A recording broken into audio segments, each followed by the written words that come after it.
início aqui a um breve curso, um mini curso, sobre a diplomação e a queda do nível intelectual a partir da Idade Média, onde a gente observa que depois da oficialização, vamos dizer assim, do sistema de licência docente, mais ou menos ali no século XII, do século XIII, acabamos vendo esse fenômeno aí da mudança gradual e constante das ideias, sempre no sentido de afastamento de princípios fundamentais que foram sendo construídos aí ao longo de milênios, Enfim, para entender esse assunto, primeiro nós temos que entender onde surge, obviamente, o diploma. Ou seja, o diploma surge no ambiente universitário, no ambiente escolar, vamos dizer assim, da época, no ambiente tipicamente intelectual, vamos dizer assim. Então esse ambiente, ele, com toda certeza, ele também necessitou de um contexto, contexto esse justamente onde ele nasceu e é onde a gente tem que se debruçar antes de tentar passar essa ideia de que o diploma realmente colaborou para a queda do nível intelectual, nível intelectual como um todo, certo? Onde surge a universidade? Surge na cidade medieval, nas cidades medievais, que acabam por espontaneamente, dentro da sua realidade, oferecer, vamos dizer, essa nova instituição aí que antes não existia, tal qual a forma aí que nós conhecemos, certo? Muito bem, para compreender esse surgimento aí das universidades, nós precisamos primeiramente compreender a estrutura social, que possibilitou sua existência, reconhecendo nisso um tipo predominante aí de relação dentro da sociedade, pelo qual todo o sistema se consolidava e as cidades medievais consequentemente se desenvolveram. A relação de autoridade, esse tipo de relação aí que era estabelecida entre dois estratos distintos, dentro da sociedade medieval, senhores e vassalos, era como um padrão normativo dessa organização social, E é isso que a gente usualmente denominamos aí como feudalismo. Existe um autor, historiador chamado Jérôme Bachet. Ele chama atenção para esse fato quando ele diz em seus livros que a norma da lógica feudal basicamente consistia na disseminação da autoridade. Ou seja, sem essa relação estabelecida, aquela sociedade, vamos dizer, desmoronaria, até porque essa sociedade teve que se alicerçar na relação de autoridade, porque justamente ela veio de um contexto muito caótico, que era a dissolvência lá do Império, do Império Romano. Então, desde os níveis mais locais da organização social até os mais abrangentes, essa relação se encontrava, Isso indica que essa peculiar relação não é tão peculiar assim, vamos dizer, porque praticamente a maioria das sociedades antigas existia ali alguma relação do tipo, parecida. Mas por quê? Porque era...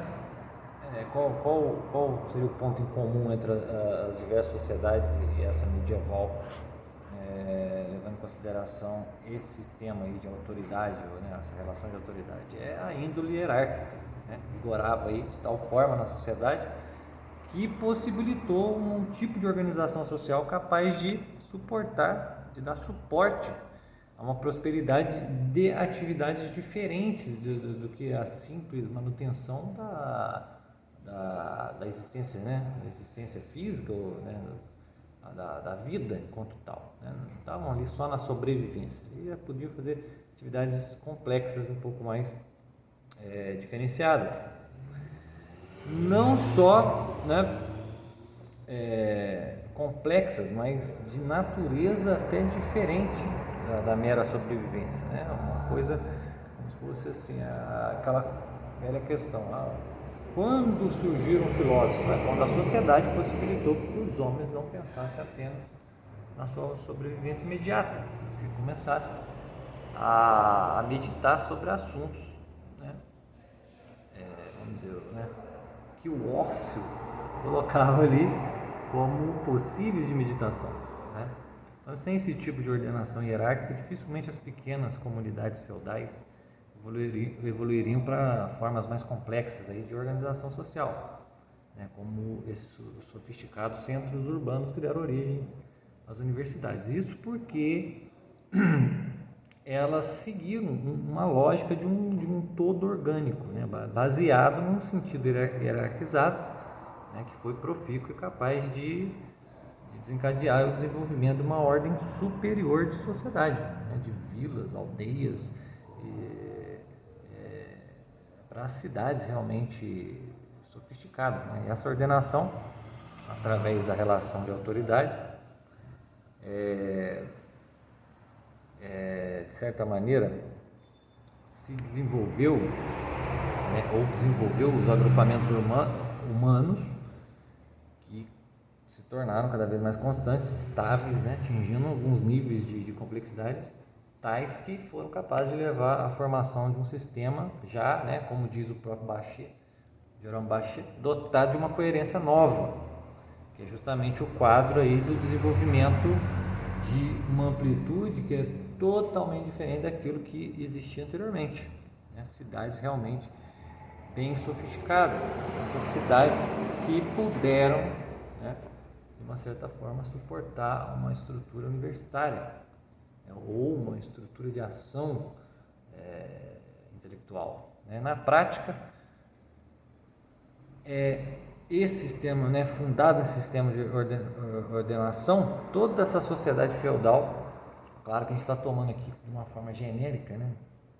Então, isso daí também tem que se levar em consideração caso a caso, né, especificidade por especificidade, mas no geral foram constituídas aí essas sociedades feudais como um ponto de partida, né, a formação do quê? Pequenos grupos humanos nas áreas campesinas. Então, dali surgiram, né, essas cidades, né? Primeiro teve que ter alguém ali que fosse uma autoridade, né, seja moral, seja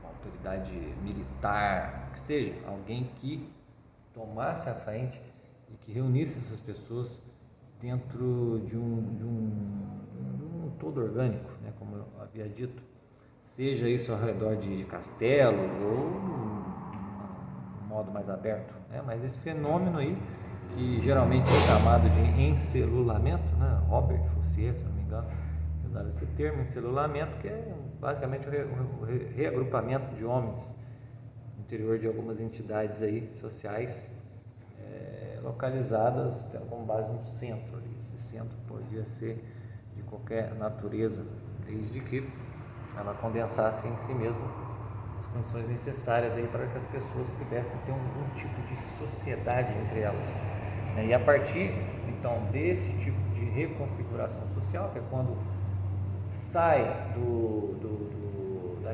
daquele caos, aquela dissolvência do Império Romano, e começam os pequenos focos de agrupamentos sociais, os encelulamentos começam a se tornar fixos, né?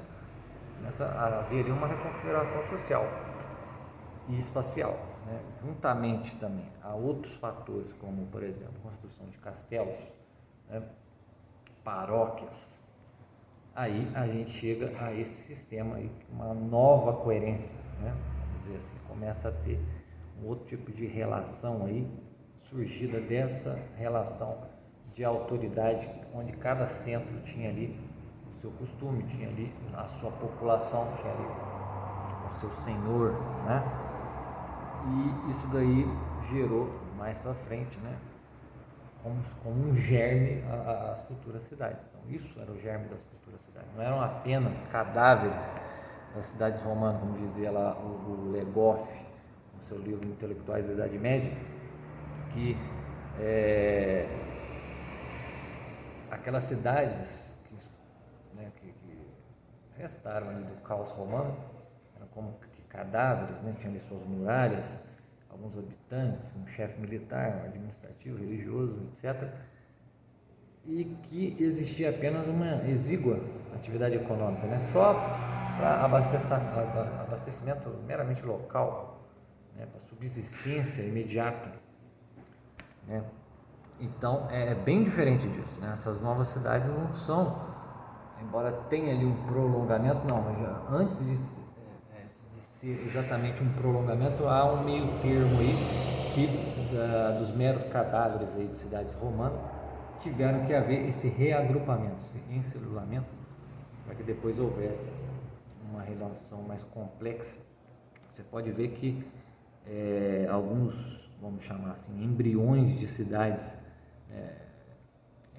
que estavam localizadas em áreas pontuais aí de comércio, né? Eram os portos, por exemplo, tinham centros, como é que eu vou dizer, tinha ali relações com outros centros urbanos aí de origem árabe, né? Também ajudou o desenvolvimento daquilo que antes era apenas pequenos enxertos ali de algumas cidades episcopais e burgos, né, militares.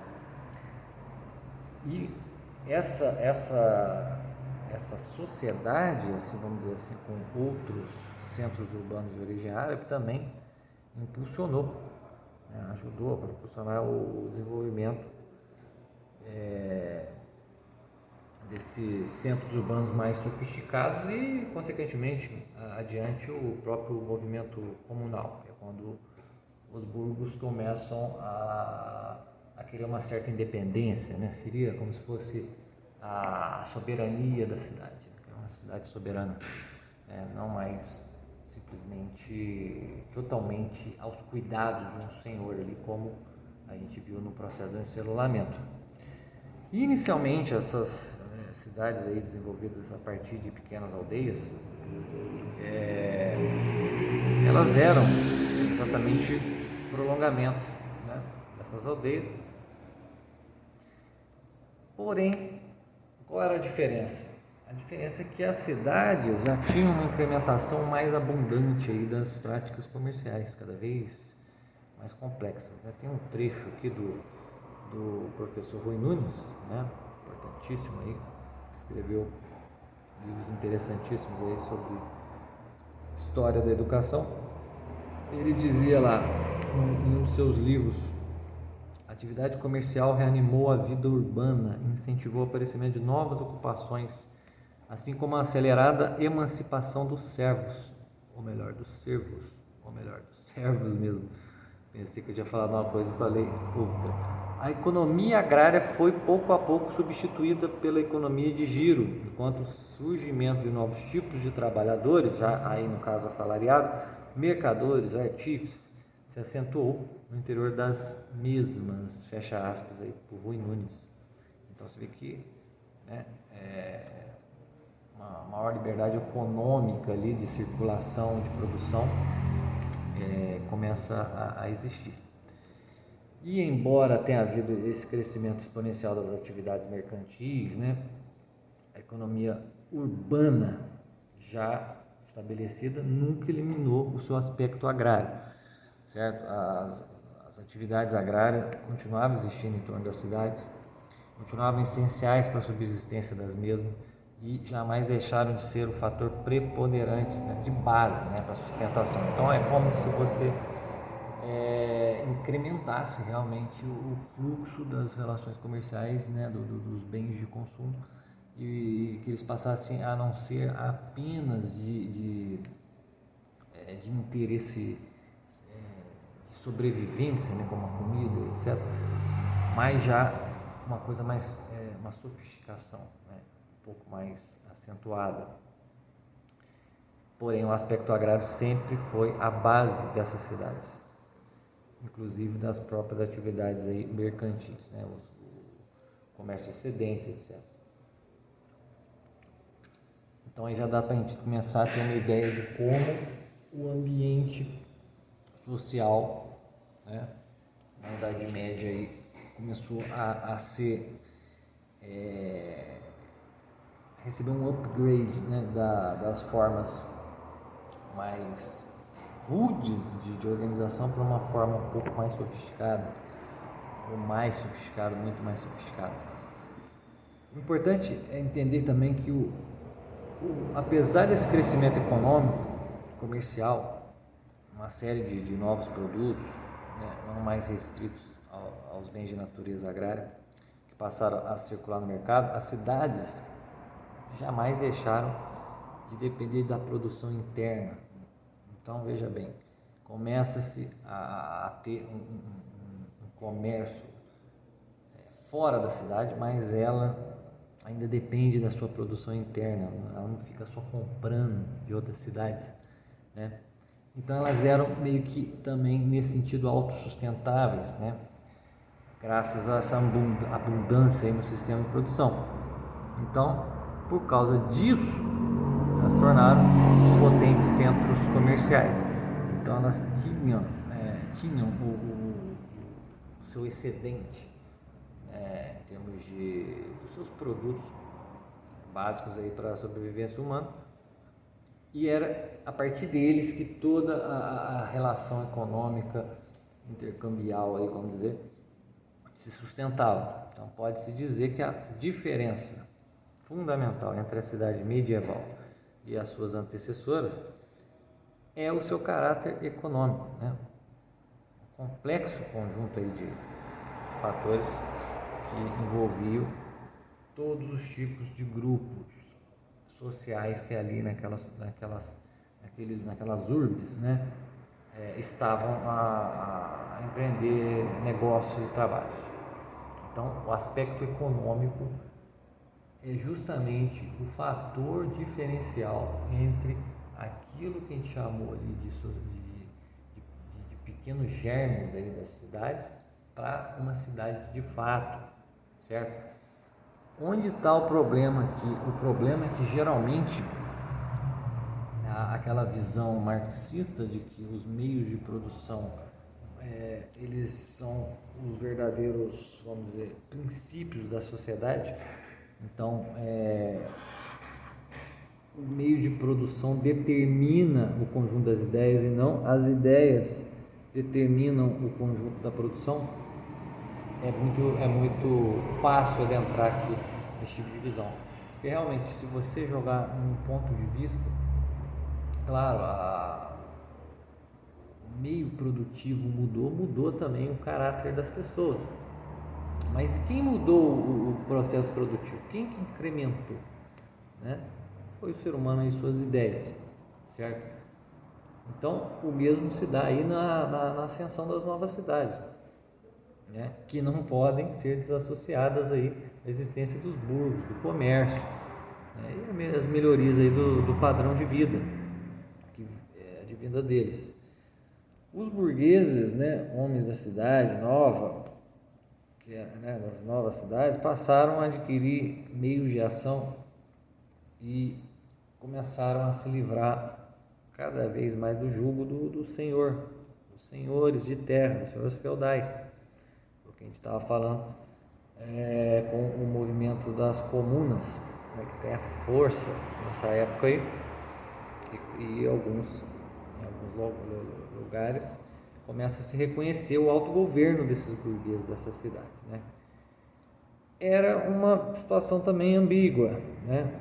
Não era bem um negócio homogêneo, então varia muito aí de caso a caso, mas o importante é apenas tocar aqui para nós nesse assunto introdutório, né, que é essa origem das cidades como como estrutura fundamental para a ascensão das universidades, né? Que é isso que a gente quer chegar aqui, o ponto que a gente quer chegar, certo?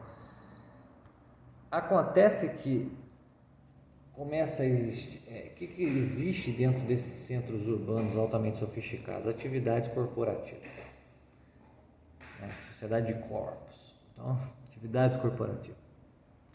E isso se deu por causa do desenvolvimento econômico, ou o desenvolvimento econômico também se deu por causa das atividades corporativas. Então, é aquele negócio, né? Onde duas coisas estão, sempre dá aquela tentação de você querer dizer qual veio primeiro, qual depende da outra, qual é a origem da outra. Então aí vamos tratar essas duas coisas como lados do mesmo objeto, né? Então, tanto atividades corporativas como mudanças no meio de produção, tudo isso faz parte do mesmo organismo, né?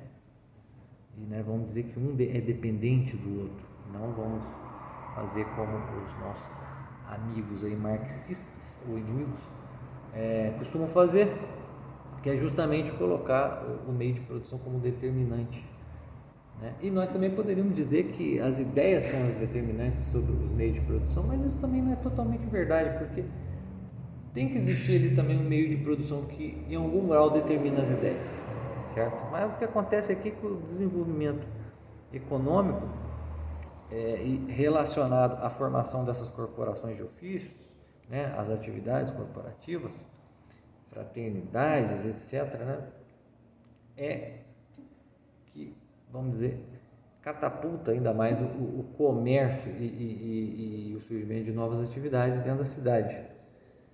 E ela cada vez mais prosperando com isso, né? Então a cidade virou o quê? A partir das atividades corporativas, um verdadeiro produtor de riquezas, certo? Então tinha lá seus padeiros, açougueiros, tecelões, marceneiros, camponeses, alforriados, toda aquela estrutura corporativa, aqueles grupos que se dedicavam a uma especialidade técnica, vamos dizer assim, eles começam a ficar cada vez mais organizados. E por conta dessa organização, vamos dizer, desse compromisso com uma atividade mestra, né, a capacidade produtiva do homem começou a aumentar naquelas cidades. Então, obviamente, a cidade organizada, a cidade com produção excedente, a cidade segura e a cidade rica, né? Ela começa a favorecer ainda mais essa atividade corporativa, dentre elas uma em especial, que é aquilo justamente que a gente chama de universidade, né? Universitas era toda e qualquer corporação, seja de marceneiro, de pedreiro, de açougueiro, tudo era universitas, né? Por quê? Porque ali era um conjunto, né, de conhecimentos ali girando em torno de um objetivo, de um centro, né? Aquilo era o universitas. Acontece que o termo universitas, né, começam, não vamos entrar aqui em detalhes, mas eles começam ele começa a ser relacionado basicamente a um tipo específico de oficina, né, vamos dizer assim, de trabalhadores, que era o mesmo aí que o ofício, né? O universita seria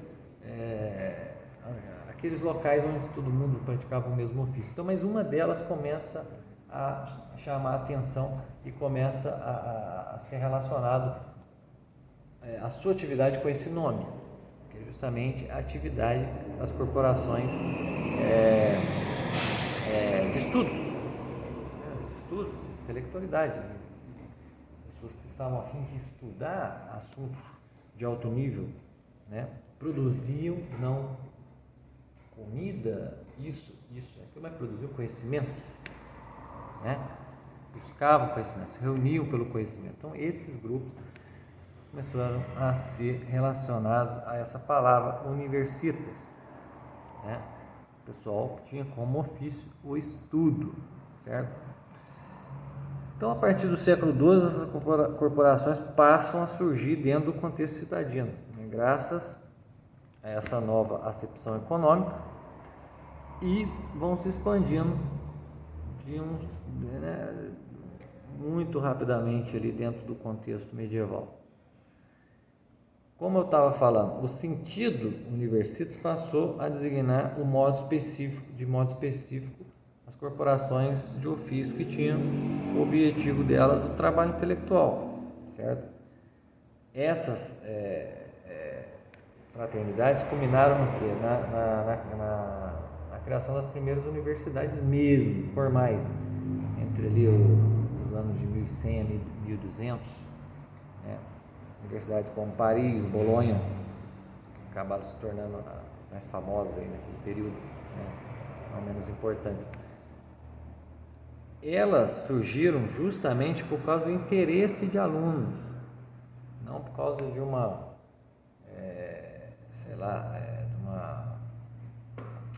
uma determinação aí de algum poder, né, de algum político, de algum chefe. Não, surgiu espontaneamente, né? E alunos foram atraídos das escolas que já existiam para esses centros de ofício intelectual que é a universidade. Então, as universidades surgem dentro desse contexto onde a cidade enriquecia, onde a cidade se tornava cada vez mais segura, onde a cidade podia ter uma complexidade maior de atividades e onde o homem era um pouco mais livre para poder transitar entre um bem e outro e focar no bem, numa produção do bem, num ofício, num enquadramento social aí, né? Então, a partir do interesse em saber, né, nos saberes, professores, alunos se organizavam sistematicamente nessas corporações e, como as diversas corporações de artesão, pedreiro, etc., começaram a exercer esse ofício do estudo, certo? Então é aí que surge a universidade. Até então não tinha o sistema de diplomação, obviamente, né? Agora, qual é a relação entre o desenvolvimento econômico da cidade e as universidades? Vamos lá. Apesar da maior parte das escolas, universidades no Ocidente terem sido instituições de origem eclesiástica ou até controladas pela igreja, as universidades mesmo nesse sentido de universitas, né, corporações de ofício, não foram necessariamente idealizadas pela igreja, certo? O número aí de religiosos, padres, etc., que compunham as universidades era bastante expressivo, né?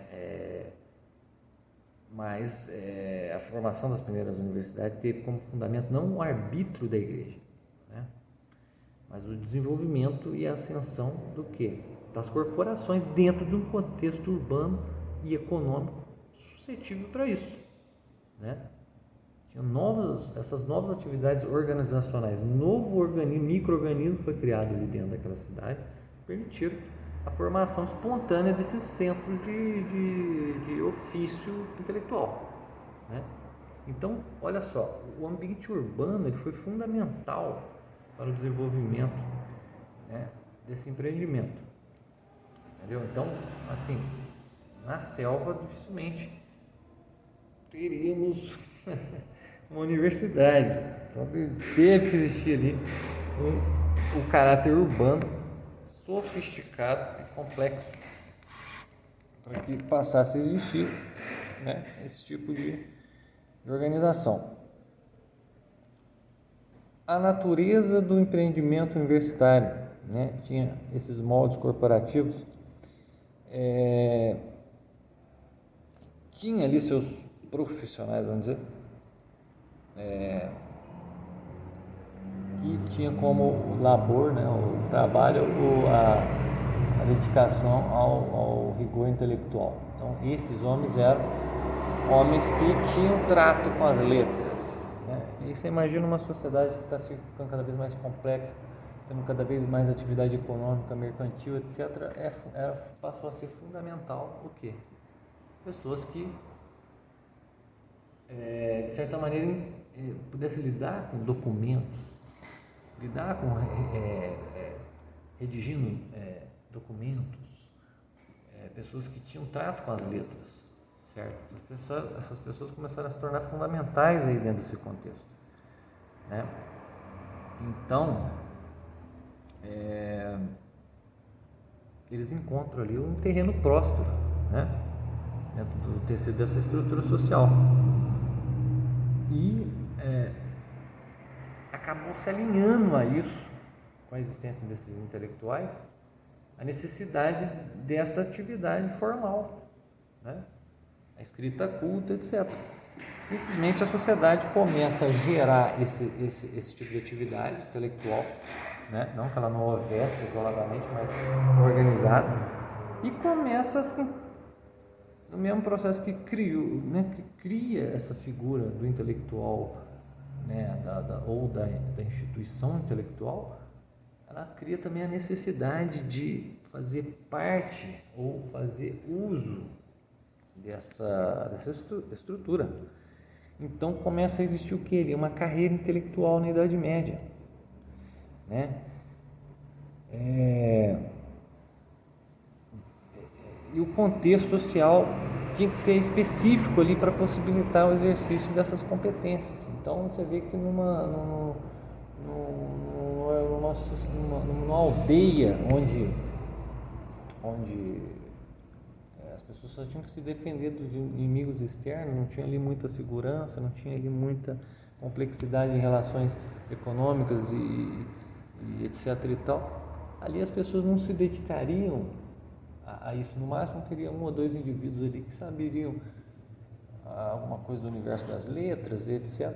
Mas não teria uma organização, certo? Então podemos afirmar aí com uma certa segurança que o crescimento e a consolidação das cidades foi um elemento estruturante necessário, né, para o desenvolvimento da carreira intelectual. Só podia existir ali uma pessoa com uma carreira intelectual, né, sob a forma de corporações e depois de universidades formais. Então, diante do quadro de prosperidade econômica, abriu-se a possibilidade da realização dessas atividades compatíveis a esse modelo de organização. Então, tudo convergiu para uma verdadeira revolução, né? Propiciou melhorias no padrão de vida, melhorias na forma de trabalho, organização, etc. Impulsionou ainda mais o crescimento dos centros urbanos e a formalização da atividade intelectual. Então, ela surge de todo esse crescimento exponencial da estrutura urbana. A partir disso, a atividade intelectual, então, mais profissional, vamos dizer assim, né, encontrou um espaço para se organizar e erigir ali seus alicerces e desenvolver, né? E isso foi consolidado a partir, né, ao longo do século XII, em instituições já objetivas e autônomas, né, que antes eram coisas mais espontâneas, começam a se cristalizar de forma objetiva, autônoma e formalizada, certo? Agora tem um elemento aí que eu quero colocar como no final aqui da nossa primeira aula, que é o seguinte, que é o fato da hegemonia cultural da mentalidade cristã, né?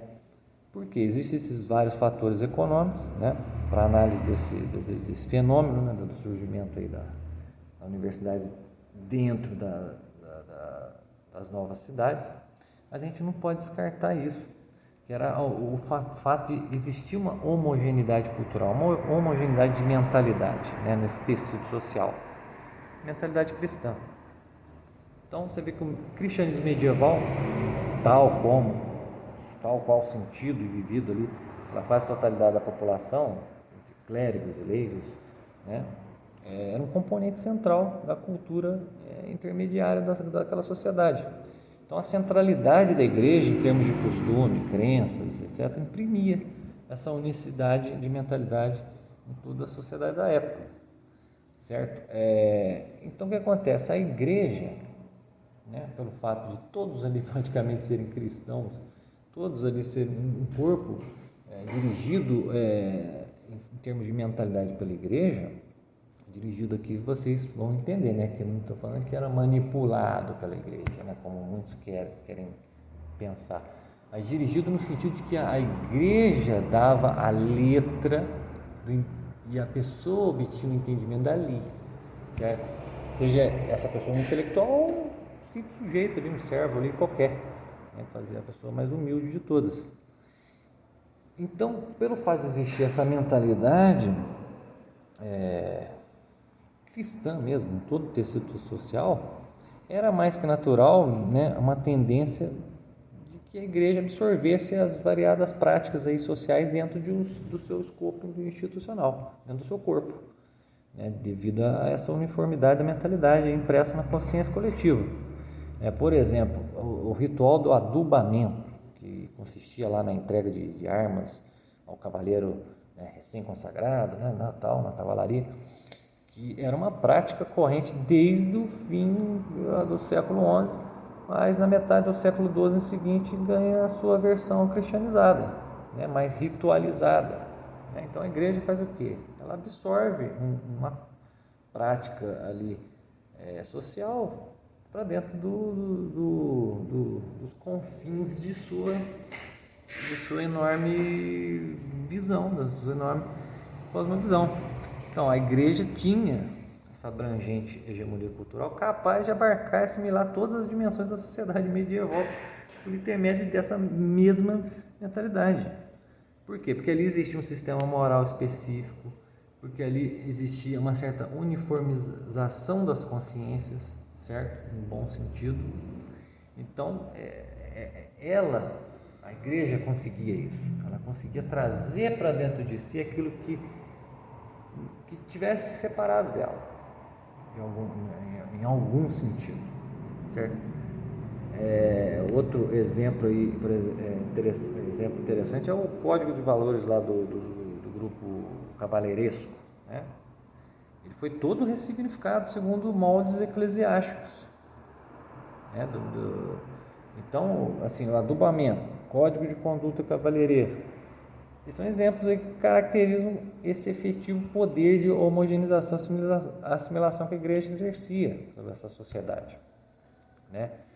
Meio que plasmando ele de tal forma a seus moldes que no conjunto nós podemos dizer que aquelas cidades, tanto quanto as próprias universidades, também foram consequências lógicas de uma civilização cristã, sendo por ela também assimilados, certo? Não existiria o desenvolvimento da cidade se não tivesse ali a moral cristã, o ensinamento cristão, a presença cristã da igreja, certo? Então, a gente não pode tratar isso aqui simplesmente, olha, a economia, os meios de produção foram se desenvolvendo, isso é a causa do surgimento das corporações e da corporação de ofício, né, dos intelectuais e da universidade na igreja. Não, a igreja é um elemento ali, né, um elemento coadjuvante. Não, é o elemento central de todo esse processo.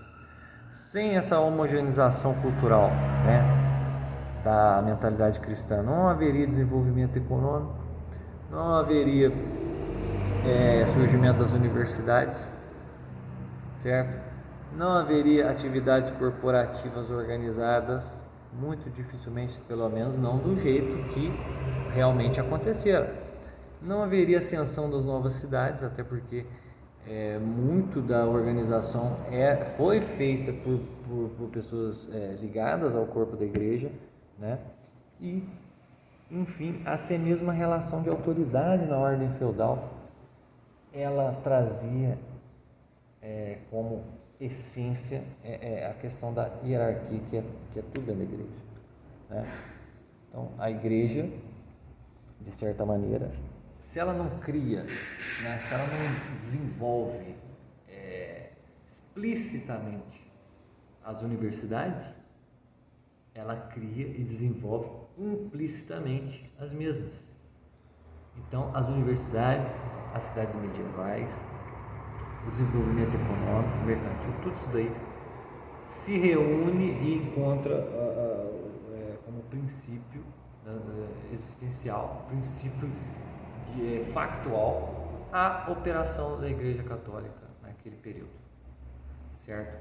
Acho que assim a gente pode fechar aqui essa primeira aula, né, que é importante a gente entender que onde surgiu, né, para falar do diploma lá na frente, a gente vai ter que ver como surgiu a universidade, onde surgiu dentro da cidade, então, o que tinha ali, qual era o espírito que estava dentro desse empreendimento todo, dessa mudança toda. O espírito era o Espírito Santo da igreja, certo? Então vamos ficar por aqui e até a próxima.